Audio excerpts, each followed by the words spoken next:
عليكم ورحمة الله وبركاته. سو دواad asxaabta channelku waa channelkiini. maanta waxaan ka hadlaynaa haddii Ilaahay ogolaado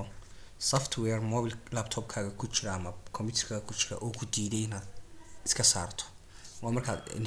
uninstalling tiraadaba ku diiday. maxaa daba gudboon adigoo oo raadin software ka saara oo uninstaller oo aad download internet gelin ayaad ka saari kartaa computerkaaga adoo isticmaalaya. waxaan isticmaalaynaa common program isticmaalaynaa. haddaba si aan common program isticmaalno maxaan saaraynaa marka hore waxaan saaraynaa waa inaan soo raadinaa software kan saarayno ama aan soo dooranaa. aniga imika kan desktopka ii yaalo waa kalkan yaala Windows RD si aan kugu soo baxdo ABBWIC waxa la soo gaabiyay CBL oo yani waa control panel baa la soo gaabiyay waliba program feature key halkii programka centerka ahayd weeyaan program ku jira inta control panel gal lahayd dib u soo raadinay program feature key way kan doonayna waa ka Zave contactiga seen doonayna connect way hadaba waxaan furana common program kan furana waxaan oranaa run administration macni maamul ku fur oo wax ka saari kara ka dhig waxna delete karayn kara waxna masixi kara haddaanad administration oran waxba kama bedeli karo mana saari karo awood ma laha oo ku saaro software way waxaan ku qoranaa WIM z interde root-kii baa noo furmay ama WIMC macni halkii software kugu jireen kadib waxaan raadinaa productiga get na si name magaca interbel leenahay programyadii oo dhan bay noo soo saaraya. programyadii noo soo saaro waxaan doonaynaa safety-ga Zave connectiga aan rabnaa waa security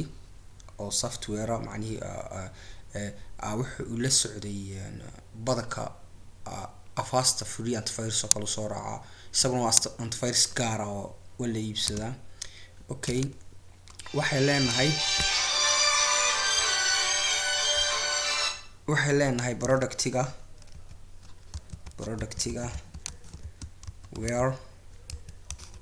where kaasoo name magaciisu equal yahay m hay soo gaabi magaca xarf ka qaldin hada xarf ka qad kaama yeelaya waa ma aqoonsanayo Zave connect haye space call yard oo wac uninstall na de inaad install garayso wac okay interbat siinaysaa waxa uu inoo ogolaaday haga ugu dambaysa wakayna leh software-ka hebel version-kiisu 2.71 uninstalled ma siiya yes or no. haddaad yes tiraado uu siinaya haddaad no tiraado ka noqonaya no baan oranayaa uu ka noqday laakiin haddaad yes tiraado successful buu koranaya waad ka saartay waad ku maadsantay channelka waa channelkaaga iyo haddaad daawato way mahad aad baan ugu faraxsanahay booqashada channelkayga soo booqato ama daawashadeeda haddii maanta kugu horeyso waad soo booqtay subscribe-ku waa dhinacaaga like-tuna waa dhinacaaga. السلام عليكم ورحمة الله وبركاته.